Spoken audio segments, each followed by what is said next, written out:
देखिए कुछ क्वेश्चंस हैं आपके लेक्चर स्क्रीनिंग के टीचिंग एप्टीट्यूड के संबंध में है। तो देखिए क्या-क्या इसके आंसर हैं।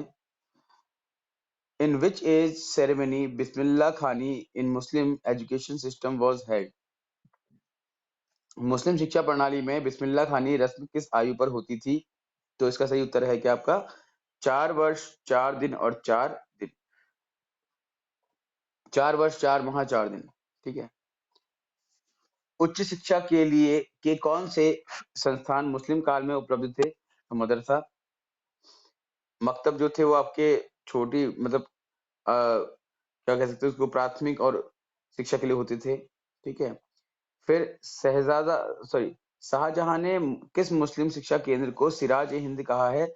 जौनपुर को कहा है। याद रखें ये आपके लिए सिर्फ एजुकेशन में ही नहीं बल्कि इतिहास में भी काम आएगा। ठीक है। जौनपुर शहर का निर्माण किसने कराया था? बताओ जल्दी बताओ। इतिहास का रिवीजन करने के लिए कहा था आपसे मैंने। बताओ किसने कराया था? जौनपुर शहर का निर्माण किसने कराया था? फिरोज शाह ने कराया था ना। ठीक है। हेलो, आवाज नहीं आ रही आप लोगों को? हाँ, तो मैंने पूछा आप लोगों से कि जय जौनपुर का शहर का निर्माण किसने कराया? आपने बताया नहीं किसी ने आंसर। फिर है आपका आमिल। आमिल की उपाधि किसको दी जाती थी या किस चीज के लिए दी जाती थी? तो तर्कशास्त्र और दर्शन शास्त्र के लिए नहीं। ठीक है ना। किसके लिए? धर्मशास्त्र के लिए आमिल की। ठीक है ना। याद रखें इसको। भारत में बनारस संस्कृत कॉलेज की स्थापना किसने की थी? तो जोनाथन डंकन ने की थी। ये तो आपको पता ही है। भारतीय शिक्षा आयोग को अन्य किस नाम से जाना जाता है? तो हंटर आयोग से। ठीक है। देखो दो होते हैं, एक है आपका भारतीय शिक्षा आयोग और एक होगा आपका राष्ट्रीय शिक्षा आयोग। तो जो राष्ट्रीय शिक्षा आयोग है वो है कोठारी आयोग और भारतीय शिक्षा आयोग है आपका हंटर। हंटर का आयोग कब आया था? 1882 में। ठीक।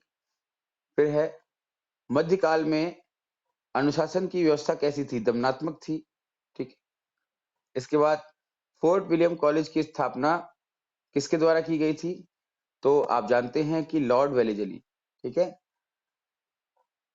इसके बाद जो कलकत्ता मदरसा की गई थी वॉरेन हेस्टिंग। उसके बाद फिर बनारस हिंदू विश्वविद्यालय की अभी आपको बताया मैंने जोनाथन डंकन। ठीक है। इसके बाद आपका ये फोर्ट विलियम कॉलेज। तो कलकत्ता मदरसा 1881 का है और फिर बनारस हिंदू या बनारस संस्कृत विश्वविद्यालय जो आपका है वो कब का है? 1891 का है। और देन उसके बाद 1791 1781 1791 और ये लॉर्ड वेलेजली वाला आपका 1800 का। ठीक है। लॉर्ड वेलेजली की सहायक संधि भी बहुत प्रसिद्ध है। आप लोग इतिहास का भी रिवीजन करते चले इसमें। वॉरेन हेस्टिंग बंगाल के पहले गवर्नर जनरल बने थे, ये भी आपको पता होगा। रेगुलेटिंग एक्ट 1773 के बाद से। ठीक है। अच्छा यहाँ पर एक प्रश्न मैं आपसे पूछता हूँ, प्रश्न भी पूछने मैंने आपको इतिहास रिवीजन करने के लिए कहा था। बताइए पिट्स इंडिया एक्ट कब आया था? पिट्स इंडिया एक्ट कब आया था? बताओ। 1784 में आया था और इसी के बाद द्वैत शासन व्यवस्था लागू की गई थी। ठीक है। द्वैत भारत में द्वैत शासन व्यवस्था कब लागू की गई थी? तो पिट्स इंडिया एक्ट के बाद। कब आया था? 1784 में। ठीक है। फिर है मुस्लिम शिक्षा का मुख्य उद्देश्य क्या था? डेफिनेटली धर्म का प्रचार करना था और कुछ नहीं था। ठीक है। छात्रवृत्ति का शुभारंभ कब से किया गया? तो वैदिक काल से या मुस्लिम काल से? तो मुस्लिम काल से किया गया। ठीक है। वैदिक काल में कोई छात्रवृत्ति नहीं होती थी। खानकाह मुस्लिम काल के प्राथमिक शिक्षा केंद्र थे। सत्य है असत्य है? बिल्कुल सही है। तो मुस्लिम काल के प्राथमिक शिक्षा केंद्र क्या थे? खानकाह और मकतब। फिर इस्लाम धर्म पूर्व जन्म पर विश्वास करते हैं? करते हैं नहीं करते हैं? ठीक है। इसलिए इस्लाम की शिक्षा बताइए आप लोगों को क्या होती है कि जिस जीवन में आप ऐश्वर्य की प्राप्ति करें ये होती है। ठीक। फारसी स्कूल में हिंदू और मुस्लिम दोनों के लिए उच्च शिक्षा की व्यवस्था थी। सही। फिर है दिल्ली में मदरसा ए मुअज्जी की स्थापना किसने की? तो इल्तुतमिश ने की। नोट कर लीजिए इतिहास के संदर्भ में भी आपके लिए इंपॉर्टेंट है ये। ठीक है। तो हिस्ट्री के लिए भी आपका इंपॉर्टेंट है, लिख लीजिएगा। दिल्ली में मदरसा ए मुअज्जी की स्थापना किसने की? इल्तुतमिश ने। अच्छा इल्तुतमिश किस वंश का शासक था? बताओ जल्दी। इल्तुतमिश किस वंश का शासक था? फिर है बौद्ध काल में शिक्षा का माध्यम संस्कृत था, ठीक है। इसके बाद बौद्ध शिक्षा कहाँ दी जाती थी? मठों में दी जाती थी, ठीक है। फिर है आपका तक्षशिला विश्व का पहला विश्वविद्यालय था, बिल्कुल था। फिर है आपका अधोगामी निस्पंदन सिद्धांत में फिल्ट्रेशन जो थ्योरी है वो किसकी है? मैकॉले की है, आप जानते ही हैं। उपसंपदा संस्कार, ठीक है, भिक्षु शिक्षा संबंधित था, तो यस, ठीक है। 3 स्तर थे बौद्ध शिक्षा में, समझ रहे हैं आप? बौद्ध शिक्षा के 3 स्तर थे, प्राथमिक, उसके बाद आपकी व्यावसायिक और दूसरा आपका ये भिक्षु शिक्षा। फिर क्या है, बौद्ध काल में शिक्षा का संगठन अमनोवैज्ञानिक था, नहीं। या हाँ, बताइए। बौद्ध काल में शिक्षा का संगठन अमनोवैज्ञानिक था, तो सत्य है। इसके बाद बौद्ध काल में प्राथमिक शिक्षा सशुल्क थी, तो गलत है, ठीक है। शुल्क नहीं लिया जाता था शिक्षा का। मैकॉले ने अपनी रिपोर्ट 2 फरवरी 1935 को लॉर्ड विलियम बेंटिंग को दी, बिल्कुल सही जवाब। और इसी के बाद लॉर्ड विलियम बेंटिंग ने क्या किया? अपनी शिक्षा नीति निकाली। और इसी साल 1835 में ही फिर लॉर्ड विलियम बेंटिंक चले गए थे वापस, और इनके बदले ऑकलैंड आते हैं। और फिर 1839 में ऑकलैंड की शिक्षा नीति आपकी आती है। लॉर्ड मैकॉले भारत कब आया? तो 1834 में आया था। लॉर्ड विलियम बेंटिक ने अपनी शिक्षा नीति कब घोषित की? 1835 में की, ठीक है। बौद्ध शिक्षा प्रणाली में शिक्षा को कितने स्तरों में विभाजित किया गया है? 4 नहीं 3। अभी बताया था आपको मैंने कौन से स्तर हैं, 3 स्तर हैं, ठीक है, याद रखना है आपने। बौद्ध काल में शिक्षक का क्या कहलाता था? उपाध्याय। फिर बौद्धकालीन शिक्षा के प्रमुख केंद्र क्या थे? तक्षशिला था, नालंदा था, वल्लभी था, बिल्कुल सही जवाब, तीनों थे, ठीक है। इसके बाद अच्छा एक प्रश्न आपसे है कि नालंदा का विध्वंस किसने किया था? बताओ जल्दी। नालंदा का विध्वंस किसने किया? बताओ। बख्तियार खिलजी ने किया था। ठीक ठीक ठीक ठीक है। वैदिक काल में उच्च शिक्षा किस संस्कार के द्वारा होती थी? तो उपनयन संस्कार सही जवाब है। वैदिक काल में तीनों वेदों का अध्ययन पूर्ण कर लेने वाले को क्या कहते थे? रुद्र कहते थे, ठीक है। तीनों वेदों का जो अध्ययन पूर्ण करता था उसको रुद्र कहते थे। हालांकि ये आपके एग्जाम में शायद नहीं पूछेगा क्योंकि आपके सिलेबस में है नहीं, बट कुछ भी पूछ सकता है क्योंकि ये टीचिंग एप्टीट्यूड के सिलेबस में नहीं है, हिस्ट्री में तो है ही, है ना। वैदिक काल में गुरुकुल में वैश्य वर्ण के बच्चों का प्रवेश किस आयु में होता था? तो बताइए। 12 वर्ष में। 8 वर्ष में तो ब्राह्मणों का होता था, ठीक है ना। वैदिक काल में शिक्षा की व्यवस्था करना राज्य का उत्तरदायित्व था। था तो नहीं वैसे, है ना। मोक्ष प्राप्ति वैदिक शिक्षा का परम लक्ष्य था, तो यस, ठीक। 1813 के आज्ञा पत्र में भारत में साहित्य के पुनरुद्धार और संवर्धन के लिए वार्षिक व्यय के रूप में प्रदान किया जाता था 1 लाख रुपया, ठीक है। आप जानते ही हैं धारा 43 में ये 1 लाख रुपया शिक्षा पर खर्च करने की बात कही गई थी, जिसको 1833 में, फिर याद रखिएगा, 1813 में 1 लाख रुपया था जो कि बढ़ा करके 1833 में 10 लाख रुपया कर दिया गया था। 1813 के चार्टर में यूरोपीय मिशनरियों को भारत में प्रवेश करने और ईसाई धर्म और शिक्षा का प्रसार करने की छूट दी गई थी। हाँ, दी गई थी। फिर एक कंपनी के आज्ञा पत्र का कितने वर्ष बाद पुनरावर्तन होता है? तो 20। आपको पता ही है कि चार्टर 20 साल बाद चेंज होता है। ईसाई मिशनरियां कब आई थी भारत? बताओ। सॉरी, किसकी ईसाई मिशनरी सबसे पहले भारत आई थी? तो पुर्तगालियां आई थी ना। पुर्तगाली पहले आए थे, फिर कौन आए थे बताओ? पुर्तगाली के बाद जल्दी बताओ। अरे भाई, इतिहास नहीं पढ़े हो क्या अभी आप? बताओ, पुर्तगाली के बाद कौन आए थे?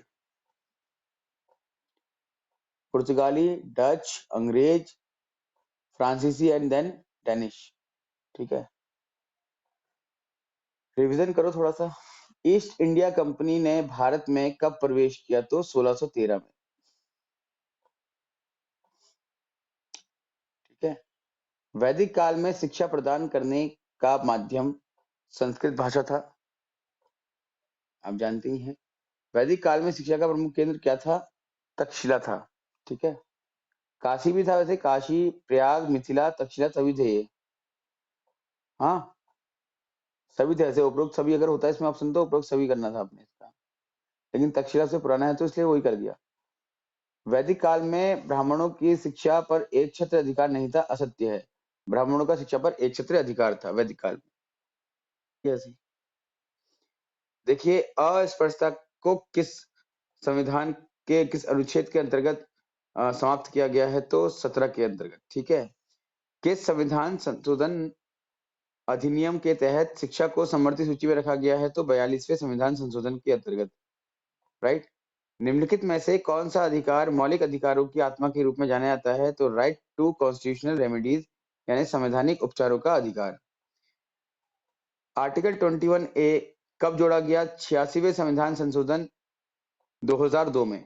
ठीक है, तो उस समय आर्टिकल 21 ए, आर्टिकल 45 और 51 के अंदर 11वां मौलिक कर्तव्य जोड़ा गया था। ऑपरेशन ब्लैकबोर्ड का संबंध किससे है? तो प्राइमरी एजुकेशन से है। किस पाठ्यचर्या की संरचना को 1986 के राष्ट्रीय शिक्षा नीति में लागू किया गया है? Which curricular structure is implemented in 1986? तो क्या है? 10+2+3। इसके बाद 1986 की राष्ट्रीय शिक्षा नीति के लिए प्रगति रिपोर्ट प्राप्त करने के लिए एक आयोग की समिति द्वारा एक सर्वेक्षण किया गया था? तो नहीं।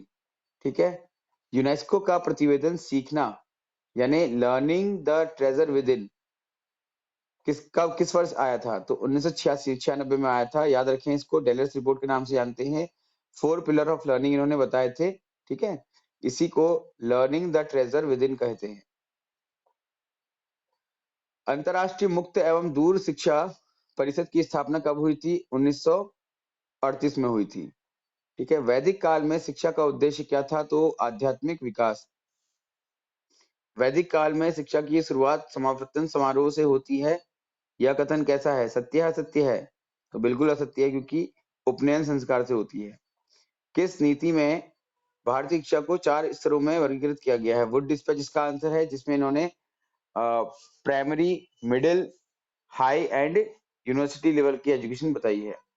डॉक्टर जाकिर हुसैन कमेटी 1937 में आई थी, और इस कमेटी में कितने सदस्य थे? 9 सदस्य थे। तो आप जानिए और कि 1937 में जो वर्धा सम्मेलन हुआ था, जहां पर गांधी जी ने अपने कुछ विचार रखे थे बेसिक शिक्षा को लेकर के, तो उनकी उस बेसिक शिक्षा को इन्होंने, जाकिर हुसैन ने एक नाम दिया था जिसका नाम था बुनियादी तालीम। ठीक है, तो इन्होंने बेसिक शिक्षा को बुनियादी तालीम कह करके पुकारा था। ये भी आप नोट कर सकते हैं। जाकिर हुसैन जो थे वो उस समय जामिया मिलिया इस्लामिया यूनिवर्सिटी के कुलपति थे। Which commission first suggested to connect secondary education to vocation? ठीक है, माध्यमिक शिक्षा को व्यवसाय से जोड़ने का सुझाव सबसे पहले किसने दिया था? तो ये हंटर आयोग ने दिया था। ठीक है, राष्ट्रीय ज्ञान आयोग ने व्यावसायिक शिक्षा के स्थान पर किस शब्द का प्रयोग करने की सलाह दी है? तो स्किल डेवलपमेंट, यानी कौशल का विकास। कोठारी आयोग ने बजट के कितने प्रतिशत शिक्षा पर वहन करने का सुझाव दिया है? तो 6%। चाहे कोठारी आयोग हो, शिक्षा नीति 1968 हो, चाहे शिक्षा नीति 1986 हो, या फिर 2020, सभी ने 6% की बात कही है। वरिष्ठ विश्वविद्यालयों की स्थापना का सुझाव किस आयोग ने दिया है? तो राष्ट्रीय शिक्षा आयोग 1964 ने। NKC इज हेडेड बाय, राष्ट्रीय ज्ञान आयोग के अध्यक्ष कौन थे? सैम पित्रोदा थे। 2005 में ये गठित हुई थी। कलकत्ता यूनिवर्सिटी का एक और नाम है शेडलर कमीशन। 1917 में ये शेडलर कमीशन या कलकत्ता यूनिवर्सिटी कमीशन आया था। किस आयोग ने अपनी रिपोर्ट को एजुकेशन एंड नेशनल डेवलपमेंट कहा? यानी कि किस कमीशन का टैगलाइन या title education and national development था? तो आंसर है नेशनल एजुकेशन कमीशन, कोठारी आयोग का नाम। ठीक है, ग्रामीण विश्वविद्यालय की स्थापना का सुझाव किसने दिया है? तो विश्वविद्यालय आयोग, जिसको हम राधा कृष्ण आयोग के नाम से भी जानते हैं। कोठारी आयोग के अनुसार शिक्षा का अभिन्न अंग कौन सा होता है? तो वर्क एक्सपीरियंस, यानी कार्य अनुभव, कोठारी आयोग के अनुसार भी और 1986 की नीति के अनुसार भी। भारत में प्राथमिक शिक्षा में अपव्यय तथा ठहराव की समस्या की पहचान किसने की है? हार्टन कमेटी ने की है। ठीक है, हार्टन कमेटी 1929 में आई थी।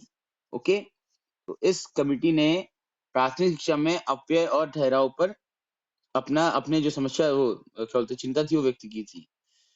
फिर है भारत में मुस्लिम शिक्षा की अवधि क्या थी? तो आप जानते हैं मुस्लिम काल 1200 से लगभग 1700 तक माना गया है।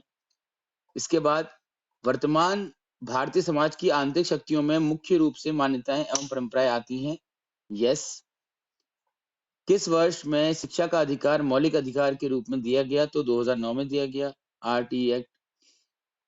कार्य योजना 1952 का दस्तावेज कितने भागों में था? तो प्रोग्राम ऑफ एक्शन 1986 का जो संशोधन प्लान था ये 23 भागों में ये है। राममूर्ति की समीक्षा समिति कब बनी थी? तो आपको बता देना चाहता हूं कि 1986 की शिक्षा नीति के बाद 1990 में राममूर्ति समीक्षा समिति और उसके बाद फिर 1992 में जनार्दन रेड्डी समिति बनी थी। इसके बाद 1993 में लर्निंग विदाउट बर्डन का कंसेप्ट दिया था किसने? प्रोफेसर यशपाल ने। ठीक है, याद रखिएगा इसको आप। माध्यमिक शिक्षा आयोग का प्रतिवेदन कितने पेजों का था? तो 224 पेजों का था, याद रखना है आपने इसको। ठीक है, फिर माध्यमिक शिक्षा आयोग की समीक्षा के लिए कमेटी बैठाई गई थी, तो क्या नाम है उसका कमेटी का? ताराचंद कमेटी। ये ताराचंद कमेटी इससे पहले भी आपकी आ चुकी थी, 1900 आई थिंक 1939 में थी पहले। उसके बाद आपका ये 1952-53 में आई थी ताराचंद कमेटी। ये पढ़ा चुका हूं आप लोगों को पहले। ठीक है, इसके बाद है सार्जन योजना कितने वर्षों के लिए तैयार की गई थी? तो 40 वर्षों के लिए। और कितना खर्चा हुआ था इसमें? तो 313 करोड़ का। विश्वविद्यालय आयोग का गठन कब हुआ था? सॉरी, विश्वविद्यालय समिति का गठन कब हुआ था? ये उत्तर गलत है इसमें। इसका उत्तर है आपका 1945। नोट कर लीजिएगा आप, 1945 इज राइट आंसर। ठीक। सार्जन योजना के लिए कितनी धनराशि निश्चित की गई थी? 313 करोड़, अभी बताया था आपको मैंने। शिमला शिक्षा सम्मेलन 1901 में हुआ था और ये कितने दिन तक चला? तो 15 दिनों तक। भारत में केंद्रीय शिक्षा विभाग की स्थापना किसने की थी? लॉर्ड कर्जन ने की थी। लॉर्ड मैकॉले 1835 में भारत आए थे, सत्य है असत्य है? तो सत्य असत्य। ठीक है ना, 1834 में आए थे, लिख लीजिएगा आप लोग। लॉर्ड मैकॉले भारत 1834 में आए थे। 1835 में इन्होंने अपना जो भी मैकॉले मिनट था वो प्रस्तुत किया था। ठीक है, किसको दिया था इन्होंने? विलियम बेंटिक को। और विलियम बेंटिक ने फिर अपनी शिक्षा नीति निकाली थी। तक्षशिला संसार का प्रथम विश्वविद्यालय है, सत्य है। बौद्ध काल में छात्रों को उपाध्याय कहा जाता था, गलत। ठीक है, उपाध्याय शिक्षकों को कहा जाता था, छात्रों को नहीं। शिक्षा पर बौद्ध संघों का नियंत्रण था, तो यस। इसके बाद राष्ट्रीय ज्ञान आयोग के अनुसार देश में लगभग कितने विश्वविद्यालय होने चाहिए? तो 1500 विश्वविद्यालय। नोट कर लीजिएगा इसको आप। देखिए, प्रश्न है आपका MLL का पूरा नाम क्या है? तो मिनिमम लेवल ऑफ लर्निंग।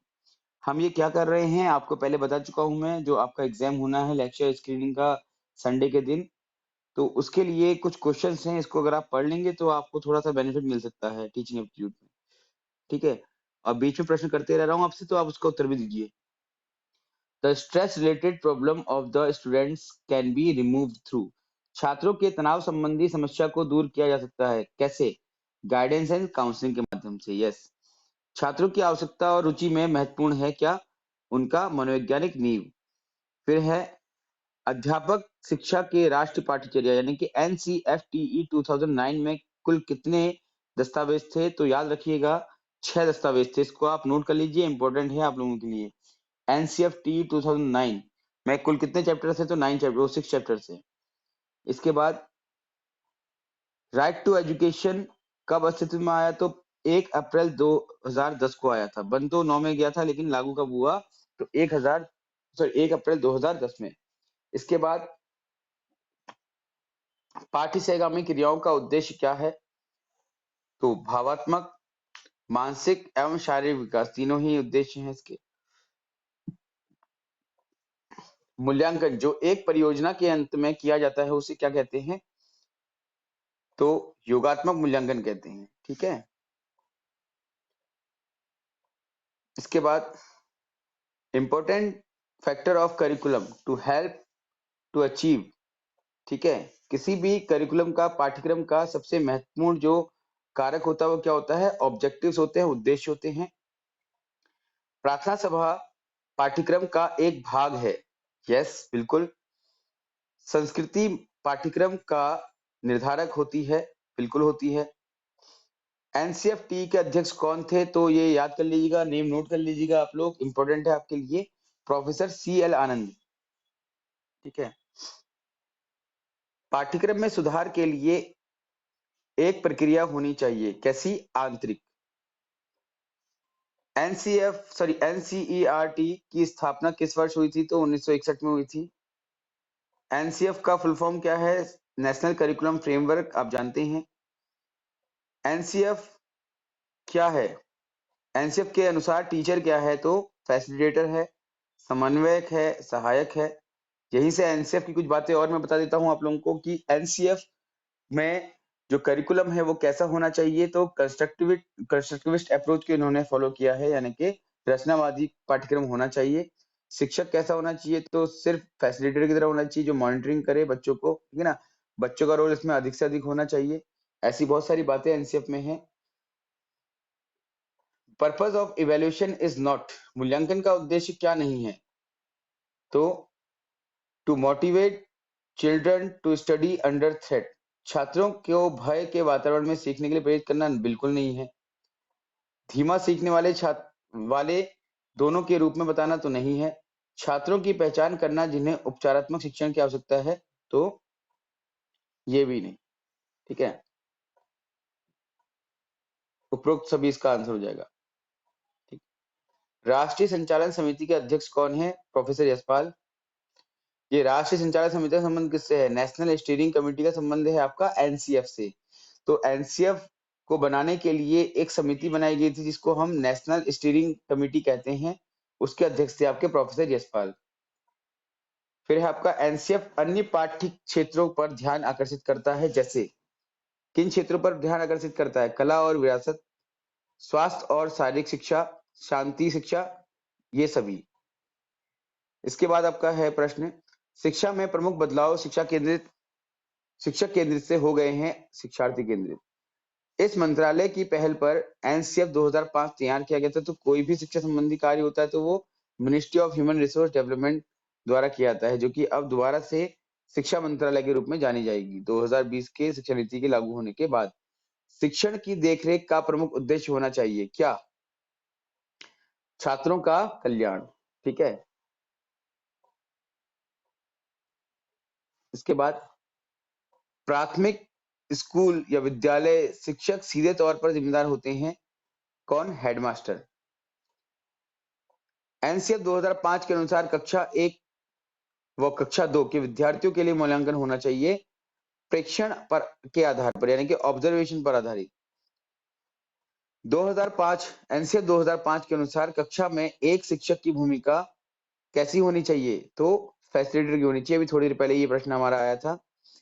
एक मॉड्यूल कॉलेज या मॉडल कॉलेज विश्वविद्यालय में पढ़ाए जाने वाले पाठ्यक्रम के अलग भाग में से एक है। अ module is one of the separate part of a course taught in the college of university. तो यस, मॉड्यूल में फाइल, चर्चा, असाइनमेंट और अन्य शिक्षण सामग्रियां होती हैं, तो यस होती हैं। सभ्यता में कौन कौन सी बातें सम्मिलित नहीं होती हैं? तो वैल्यूज, ठीक है।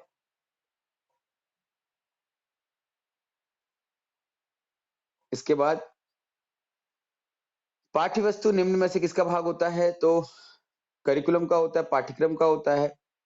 फिर हैंडबुक किस भाषा का शब्द है? जर्मन भाषा का शब्द है, ठीक है। इसके बाद करिकुलम क्या है?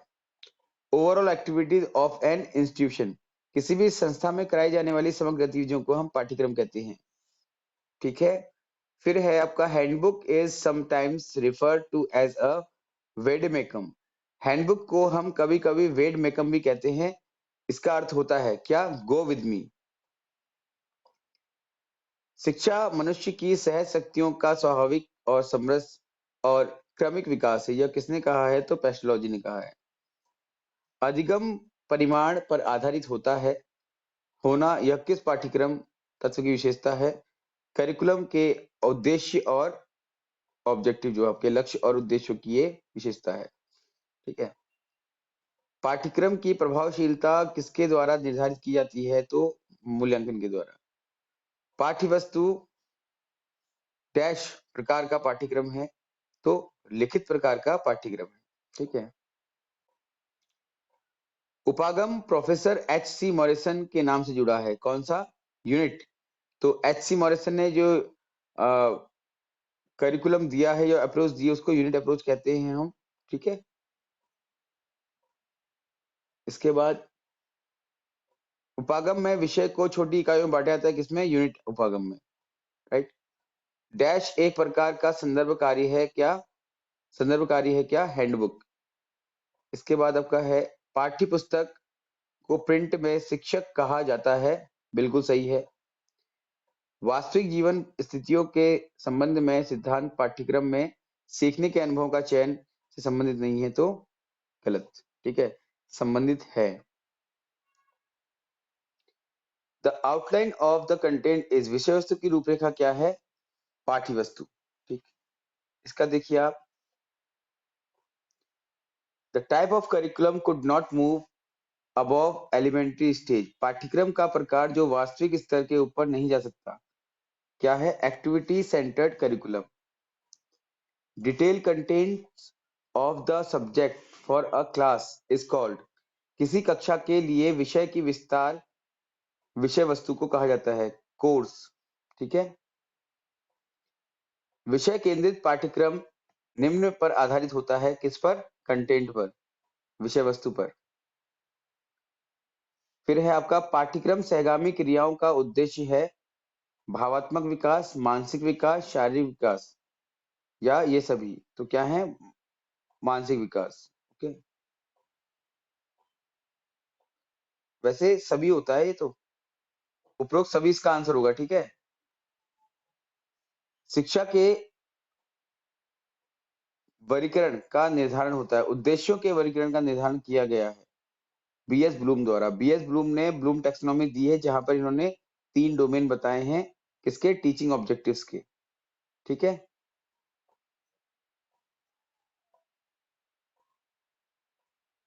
इसके बाद आपका है ज्ञान को विभिन्न भागों में बांटा गया है।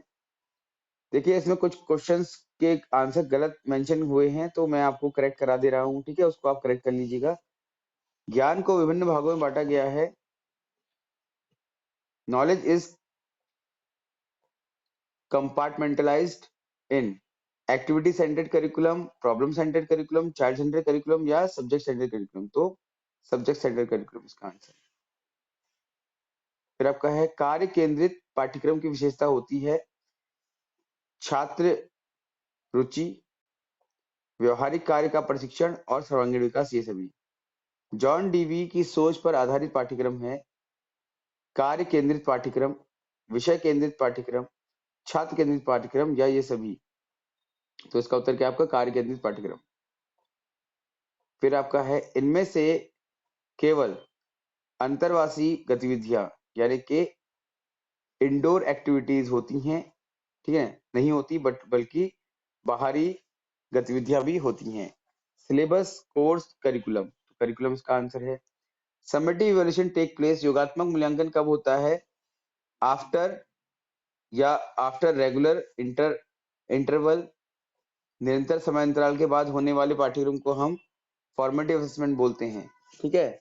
बिगिनिंग में होता नहीं कोई, मिडिल में नहीं होता है, तो एट द एंड। तो समेटिव इवैल्यूएशन और फॉर्मेटिव इवैल्यूएशन दो आप पढ़ते हैं। फॉर्मेटिव आपका जो होता है वो प्रोसेस ओरिएंटेड होता है, जो कि आपकी अधिगम शिक्षण प्रक्रिया के साथ चलता रहता है, टीचिंग लर्निंग प्रोसेस के साथ आपको वो कंटिन्यू चलता रहता है। और एट द एंड जो होता है उसको हम समेटिव इवैल्यूएशन कहते हैं। ये क्या होता है? कोई जजमेंटल होता है या कहें इसको कि प्रोडक्ट ओरिएंटेड होता है। पाठ्यक्रम विकास की कुल प्रक्रिया को संदर्भित करता है। डिजाइन, क्रियान्वयन, मूल्यांकन, ये सभी करते हैं। पाठ्यक्रम का कौन सा घटक नहीं है? डिजाइन, उद्देश्य, विषय वस्तु, मूल्यांकन। तो मूल्यांकन पाठ्यक्रम का घटक नहीं होता। ठीक है, मूल्यांकन बाद में होता है। Effectiveness of curriculum is determined by. पाठ्यक्रम की प्रभावशीलता किसके द्वारा निर्धारित की जाती है? तो मूल्यांकन द्वारा। फिर आपका है किस विधि का उपयोग पाठ्यक्रम का मूल्यांकन करने के लिए किया जाता है? The method used to evaluate the curriculum is summative, formative, diagnostic। तो ये तीनों ही होते हैं। डायग्नोस्टिक इवैल्यूएशन भी होता है। देखो यहीं से आपको टाइप्स ऑफ इवैल्यूएशन भी सीखने को मिल रहे हैं। टाइप्स ऑफ इवैल्यूएशन कितने होते हैं आपके? Diagnostic, formative and summative.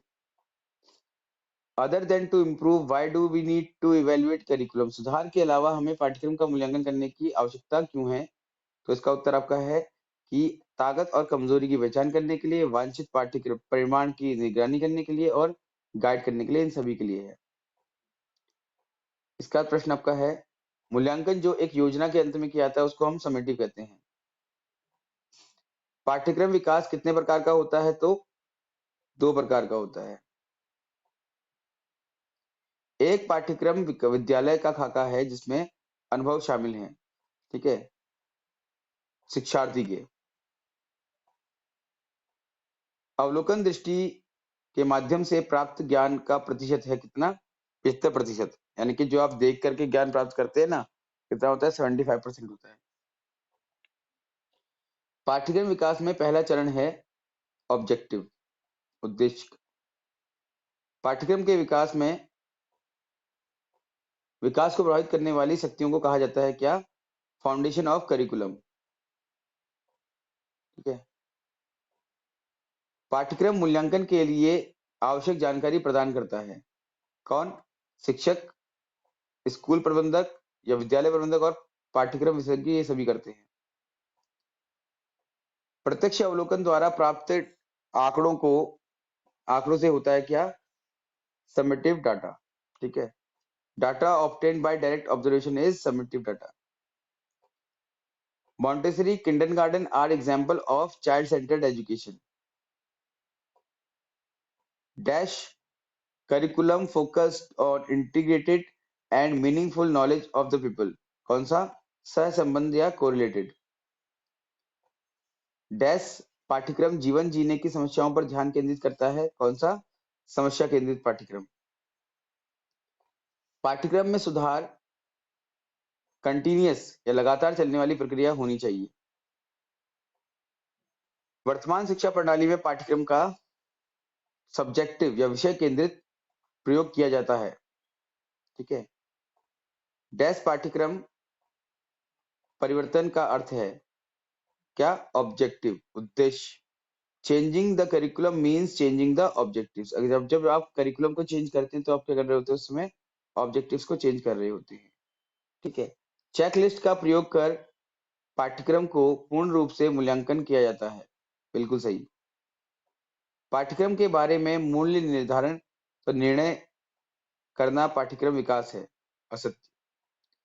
पाठ्यक्रम मूल्यांकन के 3 चरण होते हैं, बिल्कुल होते हैं। सॉरी, नहीं होते हैं, 2 ही चरण होते हैं, बताया था, फॉर्मेटिव और समेटिव। इसका आपका है सबसे अच्छा पाठ्यक्रम मूल्यांकन केवल पाठ्यक्रम क्रियान्वयन के अंत में लागू किया जाता है, किया जाना चाहिए। Yes.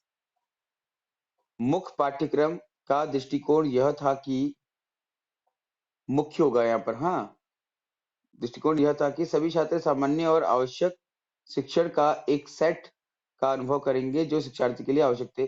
Approach of core curriculum was that all students would experience a set of common and essential learning that was necessary to learners। Yes। गतिविधि केंद्रित पाठ्यक्रम ज्ञान के ठोस और स्थायी बनाने के लिए पाठ्यक्रम के विभिन्न विषयों के बीच पारस्परिक संबंध पर केंद्रित है, असत्य। शिल्प केंद्रित पाठ्यचर्या विभिन्न कौशल के विकास पर केंद्रित है, सत्य। पाठ्यक्रम प्रमुख संबंध व्यक्तिगत व्यवहार से है, सत्य। पाठ्यक्रम छात्रों के लिए मार्गदर्शन प्रदान करता है, बिल्कुल सही।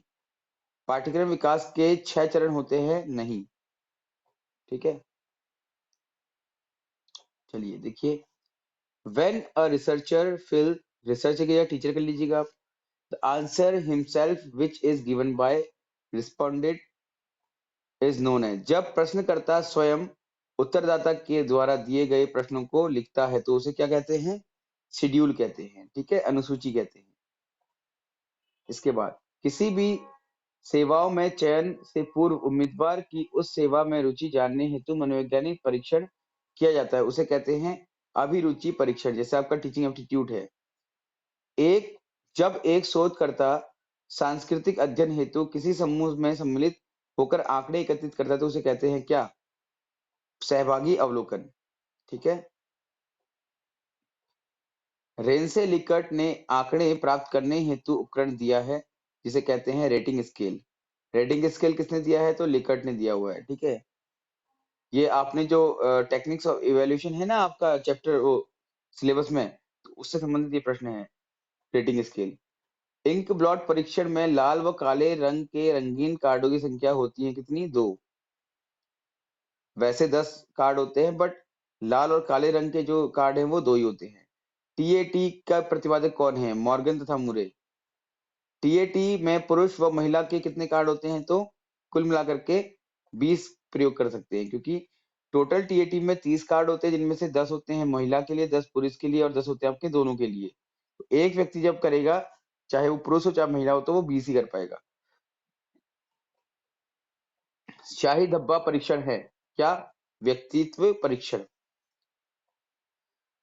जिस साक्षात्कार में 3 या उससे अधिक विशेषज्ञ होते हैं उसे कहते हैं क्या? पैनल साक्षात्कार यानी कि पैनल इंटरव्यू। निम्नलिखित में से किस उपकरण को निरक्षर लोगों पर भी प्रयोग किया जाता है? तो अनुसूची को, क्योंकि अनुसूची में तो आपको खुद भरना है ना। आप प्रश्न पूछते हैं, सामने वाला पढ़ा लिखा हो या ना हो, वो कुछ ना कुछ तो बात करेगा ही आपसे, तो लिखने वाला काम आप कर सकते हैं मुझसे। निम्नलिखित परीक्षणों में समय सीमा जुड़ी होती है। अचीवमेंट टेस्ट में, उपलब्धि परीक्षण में। विश्वविद्यालय द्वारा आयोजित वार्षिक परीक्षा होती है सीआरटी, क्राइटेरियन टेस्ट, ठीक है। क्राइटेरियन रेफरेंस टेस्ट पूरा फुल फॉर्म होता है इसका, देख लीजिएगा। सीआरटी यानी कि क्राइटेरियन रेफरेंस टेस्ट, एनआरटी मतलब नॉर्म रेफरेंस टेस्ट, ठीक है। रोसा स्याही धब्बा परीक्षण में बहुरंगी कार्ड होते हैं कितने? 5। 5 होते हैं ब्लैक एंड व्हाइट, 5 होते हैं आपके कलर्ड, तो 2 हो गए 10 टोटल, ठीक है ना। एक डॉक्टर द्वारा किसी अवसादग्रस्त रोगी के इलाज के लिए मरीज का गहन साक्षात्कार क्या है? एक संरचित साक्षात्कार है, उसको पता होता है कि कब क्या कैसे पूछना है करके, ठीक है। एक प्रश्नावली मुक्त अंत तथा बंद अंत वाली हो सकती है, बिल्कुल हो सकती है। मुक्त अंत प्रश्नावली द्वारा गुणात्मक मूल्यांकन किया जाता है, बिल्कुल किया जाता है। देखो मुक्त अंत क्या है और बंद अंत क्या था, मैं बता चुका हूँ पहले भी आपको, दोबारा सुन लीजिए। जैसे अगर आपसे कोई पूछता है कि भारत की राजधानी क्या है, तो आपके जितने भी साथी होंगे सभी का उत्तर एक ही होगा, क्या होगा? दिल्ली। तो ये हुआ बंद अंत वाले प्रश्न, ठीक है, जहां पर जो उत्तर है उसके लिए कोई विकल्प नहीं है, एक ही उत्तर रहेगा हमेशा, ठीक है ना। अभी आप एग्जाम देने जा रहे हैं एलटी का, सॉरी लेक्चर का, तो वहां पर एक प्रश्न का एक ही उत्तर होगा, ये होता है आपका बंद अंत वाले प्रश्न। मुक्त अंत वाले प्रश्न क्या होते हैं? जैसे आपसे कोई पूछता है कि आपके मुख्यमंत्री कैसे हैं, तो अब उनके संबंध में जो आपके विचार होंगे वो क्या होंगे? स्वतंत्र होंगे। तो आप 2 लोगों के विचार में भिन्नता पाई जा सकती है, इसे बोलते हैं हम क्या? मुक्त अंत वाले प्रश्न, ठीक है। इसके बाद है मुक्त अंत प्रश्नावली में उत्तरदाता व्याख्यात्मक रूप सॉरी उत्तर देने के लिए स्वतंत्र नहीं होता, बिल्कुल गलत, ठीक है, स्वतंत्र होता है। एक प्रश्नावली मानकीकृत और अमानकीकृत हो सकती है, बिल्कुल हो सकती है। अगर शिक्षक बनाएगा तो मानकीकृत नहीं होगी, और अगर वो ऊपर से स्टैंडर्डाइज बन करके आएगी कुछ नॉर्म्स के साथ तो वो मानकीकृत हो जाएगी। एक असंरक्षित साक्षात्कार में पूछे जाने वाले प्रश्न पूर्व निर्धारित होते हैं, बिल्कुल गलत, ठीक है। एक देखो यहाँ पर इसको ये जान लीजिएगा आप लोग ना कि जो अनस्ट्रक्चर्ड इंटरव्यू होगा तो उसमें पहले से पता नहीं होगा आप क्या प्रश्न पूछेंगे, लेकिन जो स्ट्रक्चर्ड इंटरव्यू होगा उसमें आपको डेफिनेटली पता होगा। एक स्वास्थ्य संबंधी कार्यक्रम में किसी डॉक्टर का साक्षात्कार संरक्षित साक्षात्कार होता है, बिल्कुल सही होता है, ठीक है। डॉक्टर को पता है कि कब उसने क्या पूछना है। MMPI फुल फॉर्म याद कर लीजिएगा इसकी, मैनेसोटा मल्टीफेजिक पर्सनैलिटी इन्वेंटरी को विकसित किया है किसने? जेसी मैकनली ने, SR हालनावे ने, तो बोथ ए एंड बी। तो इसका answer both A and B है। ये गलती से एक ही टिक हुआ है, दोनों ने किया है मिलकर के इसको, ठीक है। इसको आप करेक्ट कर लीजिएगा, बोथ ए एंड बी इसका आंसर है। मैं बोल रहा हूं दोबारा से, आप इसको नोट कर लीजिएगा। In situational test, situations are real. परिस्थिति परीक्षण में परिस्थिति सदैव वास्तविक होती है, असत्य। अवलोकन में कौन सी विधि खर्चीली, अधिक खर्चीली होती है? तो बताइए। सहभागी, गैर सहभागी, ए और बी दोनों। तो सहभागी विधि अधिक खर्चीली होती है, क्योंकि आप अवलोकन देखिए दो प्रकार का होता है, सुन लीजिएगा अच्छे से। अवलोकन दो प्रकार का होता है, एक होता है आपका पार्टिसिपेटरी, एक होता है आपका नॉन पार्टिसिपेटरी। जब आप पार्टिसिपेट करते हैं तो आपको रहना पड़ता है उस स्थान पर, लंबे समय तक रहना पड़ता है। वहां पर जिनके साथ आप रह रहे हैं, जिनका अवलोकन कर रहे हैं, उनकी तरह आपको बिल्कुल अपना कार्यशैली बनानी पड़ती है। इसमें काफी समय लगता है, काफी समय लगता है, तो काफी पैसा भी लगेगा, ठीक है। जबकि नॉन पार्टिसिपेटरी में ऐसा नहीं होता है।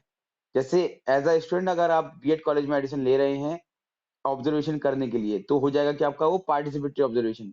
लेकिन जब आप बीएड कॉलेज में एक दिन में जाकर के कुछ प्रश्नों के माध्यम से अवलोकन कर लेते हैं बाहरी रूप से, तो उसको बोलते हैं नॉन पार्टिसिपेटरी। यहाँ पर आपने पार्टिसिपेट नहीं किया और कम समय में और कम खर्च में आपने अवलोकन कर लिया, ठीक है। आई होप समझ में आ गया होगा। किसी आकलन का मुख्य उद्देश्य व्यक्ति सुधार करना होता है, यस। वाक्य पूर्ति परीक्षण में अपूर्ण वाक्य होते हैं, ओपन एंडेड, ठीक है। टीएटी का एक अग्रिम संस्करण है क्या? Sorry, TAT is a advanced version of CAT, नहीं, इसका उल्टा कर लीजिए आप। CAT is a advance version of TAT, ठीक है। पहले टीएटी आया था, मॉर्गन मुरे ने इसको दिया था, 30 कार्ड थे इसमें, लेकिन ये 10 साल से ऊपर के लोगों के लिए था। तो फिर बलाक ने छोटे बच्चों के लिए एक नया टेस्ट बनाया, जिसको इसने चिल्ड्रन एपरसेप्शन टेस्ट कहा, सीएटी कहा, ठीक है। Attitude toward parental figure is related to which among of the following interpretation. माता पिता की आकृति के प्रति दृष्टिकोण का संबंध किस परीक्षण की व्याख्या से होता है? तो सीएटी से होता है, okay. How many types of interview are defined? कितने प्रकार होते हैं इंटरव्यू के? तो 4 प्रकार होते हैं, 2 प्रकार होते हैं, सामान्यतः 2 ही प्रकार होते हैं, स्ट्रक्चर इंटरव्यू और अनस्ट्रक्चर इंटरव्यू। बस ऑन द बेसिस ऑफ क्या बोलते हैं वेरियस क्लासिफिकेशन, ये टाइप्स क्या होते हैं आपके 4 हो जाते हैं। तो सामान्य प्रश्न अगर आपसे कोई पूछता है तो 2 ही प्रकार होते हैं, स्ट्रक्चर और अनस्ट्रक्चर्ड, ठीक है। ये गलत है, 4 नहीं होते हैं, 2 ही होते हैं। इंक ब्लॉट टेस्ट का विकास बलाक द्वारा किया गया था, बिल्कुल गलत है। बलाक ने तो सीएटी यानी कि चाइल्ड एपरसेप्शन टेस्ट का प्रतिपादन किया था। इंक ब्लॉट टेस्ट जो था वो रोरशा का है। सीएटी में कार्डों को सम्मिलित किया गया है, किनके? जानवरों के, ठीक है। फिर है टीएटी निम्नलिखित में से कौन, सॉरी, निम्नलिखित में से कौन टीएटी की व्याख्या से संबंधित है? नहीं है, ठीक है ना। कहानी का प्रकरण होता है, इसमें विषय की अभिवृत्ति होती है, चिंता की प्रवृत्ति होती है, बट हीरो नहीं होता, ठीक है। सॉरी, हीरो भी होता है इसमें, क्या नहीं होता आपका? एंजाइटी नहीं होती, ठीक है। नेचर ऑफ एंजाइटी इसमें नहीं होता है, क्लियर हो गया। तो टीएटी की व्याख्या संबंधित नहीं है, हालांकि ये प्रश्न आपके मतलब का है नहीं, ये थोड़ा सा एडवांस क्वेश्चन है, आप इसको रहने दीजिएगा। H D in Rorschach include list is, H D मतलब human detail, H D, H for human, D for detail. फिर आपका मापन के लिए प्रयुक्त उपकरण जिसके द्वारा उत्तरदाता मापे गए गुण को एक क्रम में व्यक्त करते हैं, क्या कहलाता है? Rating scale. देन आपका है मापन के लिए प्रयुक्त उपकरण जिसके द्वारा मापे गए गुण को के होने या ना होने का पता चले, उसे क्या बोलते हैं हम? चेकलिस्ट कहते हैं। पर्सनैलिटी शब्द को लैटिन शब्द पर्सोना से लिया गया, जिसका अर्थ क्या है? मास्क, मुखौटा। जिस परीक्षण के माध्यम से अवचेतन मन की भावनाओं के अध्ययन का प्रयास किया जाता है, उसे प्रोजेक्टिव टेक्निक कहते हैं। टीएटी का पूर्ण रूप में लिखा जाएगा तो इसे थेमेटिक एपरसेप्शन टेस्ट कहते हैं, ठीक है। Dash is a picture interpretation test. कौन सा होता है? थेमेटिक एपरसेप्शन, इसमें पिक्चर्स होती हैं, उसको आप इंटरप्रेट करना होता है। रोरसा में तो ब्लॉट्स होते हैं। तो total numbers of card in TAT are 30, ठीक है।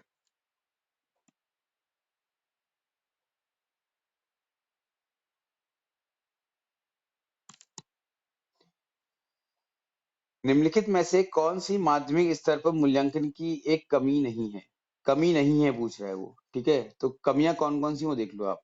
छात्रों का रचनात्मक व संकलनात्मक मूल्यांकन, छात्रों का मूल्यांकन व्यक्तिनिष्ठ प्रश्नों द्वारा करना, छात्रों का मूल्यांकन परीक्षा में प्राप्त अंकों के आधार पर करना, ठीक है? छात्रों, शिक्षकों व अभिभावकों द्वारा छात्रों द्वारा अधिक से अधिक अंक प्राप्त करने के लिए प्रयास करना। तो बाकी तो सब कमियां हैं, बस पहला वाला जो है वो कमी नहीं है। छात्रों का रचनात्मक और संकलनात्मक मूल्यांकन तो करना चाहिए। बाकी छात्रों के मूल्यांकन के आधार पर मूल्यांकन जो है वो उनके व्यक्तिनिष्ठ प्रश्नों के आधार पर नहीं करना चाहिए, है ना? किसी भी छात्र का मूल्यांकन के बाद परीक्षा में प्राप्त अंकों के आधार पर नहीं होना चाहिए, ठीक है? ऐसे ही अधिक अंक प्रयास करने के लिए बच्चों को ज्यादा फोर्स नहीं करना चाहिए। फिर आपका है मूल्यांकन की प्रक्रिया में पदों का सही क्रम क्या है? विषय वस्तु, देखो कंटेंट, ये क्रम बताना है आपने। पहला content, objectives, learning activities, evaluation techniques, ठीक है? तो पहले क्या आता है आपका? सबसे पहले आपका था formation and definition of educational objective. सबसे पहला उद्देश्य का निर्धारण करते हैं, फिर आप प्लानिंग करते हैं, ठीक है? लर्निंग एक्सपीरियंसेस देखते हैं, फिर आप इवैल्यूएशन करते हैं बच्चों के व्यवहारिक परिवर्तन के आधार पर। आइडेंटिफाई द करेक्ट स्टेटमेंट, सही कथन को पहचानना है आपने, ठीक है? तो सही कथन को कैसे पहचानेंगे? अब क्या है देखो, two types of objectives type test are teacher made test and stat test. दो प्रकार के टेस्ट होते हैं। पहला होता है आपका क्या? शिक्षक आधारित, और दूसरा होता है आपका स्टैंडर्डाइज यानी कि मानकीकृत। निम्न में से किस आयोग द्वारा यह स्वीकार किया गया कि संपूर्ण शिक्षा व्यवस्था में अपेक्षित सुधारों में से सबसे प्रमुख सुधार परीक्षा सुधार है? ठीक है, तो राधाकृष्णन आयोग द्वारा।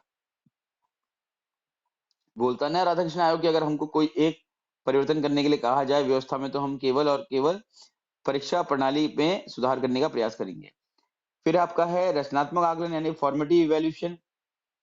यहाँ पर आपको सारे प्रश्न जो है इवैल्यूएशन के मिलेंगे, तो अच्छे से देखिएगा, ठीक है?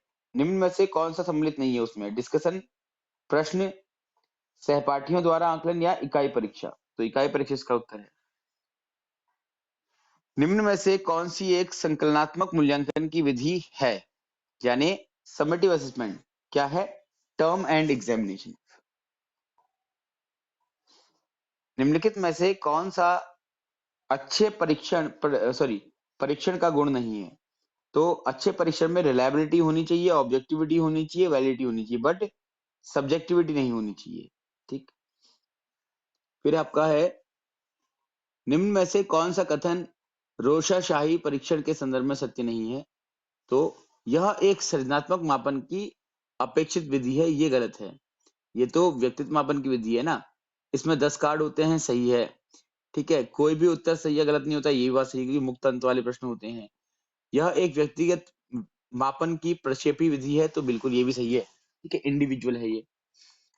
फिर आपका है साक्षात्कार व्यक्तित्व मापन का एक प्रक्षेपी विधि होती है। सॉरी, निम्न में से कौन सा कथन सत्य है? सत्य कथन पहचानना है आपने। तो केवल इंटरव्यू में be of two type, interview दो प्रकार का होता है। पहला है आपका स्ट्रक्चर्ड, दूसरा है अनस्ट्रक्चर्ड। बताया था इससे पहले मैंने आपको कि इंटरव्यू दो ही प्रकार का होता है। ये इंटरव्यू, रेटिंग स्केल्स, ये सब आपके सिलेबस का पार्ट है, ठीक है ना? अगर आप चाहे तो देख सकते हैं, आपको लिखा हुआ है उसमें इवैल्यूएशन टेक्निक्स करके। मूल्यांकन मूल्यांकन उद्देश्य केंद्रित होता है, जबकि मापन वस्तु केंद्रित होता है, विषय वस्तु केंद्रित। तो सही है। मूल्यांकन व आकलन मापन के अंग होते हैं, बिल्कुल गलत, ठीक है? मापन मूल्यांकन का या आकलन का अंग होता है, मापन से बड़े होते हैं ना। मापन जो है आपका मेजरमेंट जो है वो क्वांटिटेटिव होता है, केवल मात्रात्मक होता है। जैसे आपने कोई दीवार की लंबाई नाप लिया आपने, ठीक, कोई भार माप लिया। लेकिन जो मूल्यांकन है वो क्या होता है? उस भार, उस लंबाई के आधार पर कुछ निर्णय लेने का काम करता है, यानी कि क्वालिटेटिव और क्वांटिटेटिव दोनों होता है। अगर ये कहते हैं कि मेजरमेंट इवैल्यूएशन का पार्ट है तो सही है, लेकिन हम ये कहें कि इवैल्यूएशन मेजरमेंट का पार्ट है, तो ये गलत हो जाएगा, है ना? फिर आपका है मूल्यांकन एक विस्तृत संप्रत्यय है जबकि मापन एक संकीर्ण संप्रत्यय है, बिल्कुल सही है। विवरणात्मक सांख्यिकी के अंतर्गत नहीं आता है, यानी कि डिस्क्रिप्टिव स्टैटिस्टिक्स के अंदर क्या नहीं आता है, मीन, ठीक, none of the above. Mean भी आता है, माध्यिका भी आता है और मानक विचलन भी। मीन, मीडियन, स्टैंडर्ड डेविएशन सब आता है, बस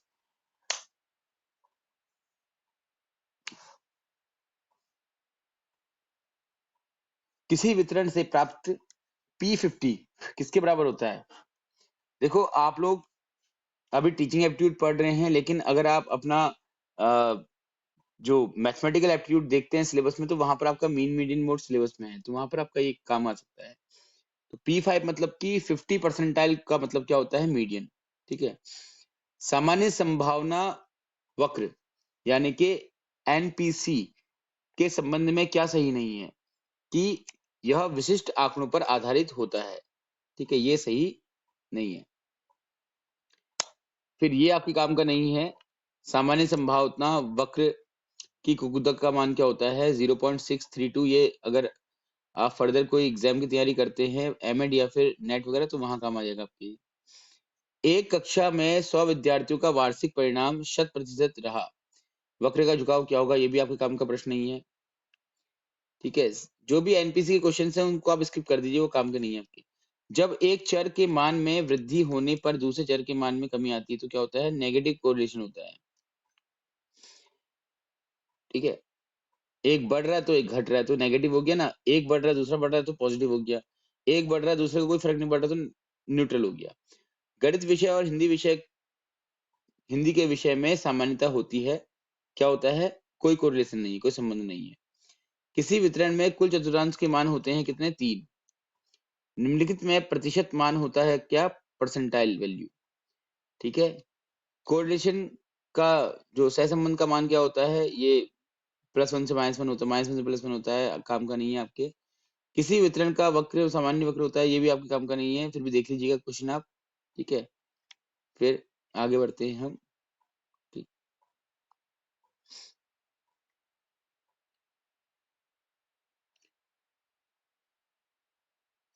चलिए फिर आई थिंक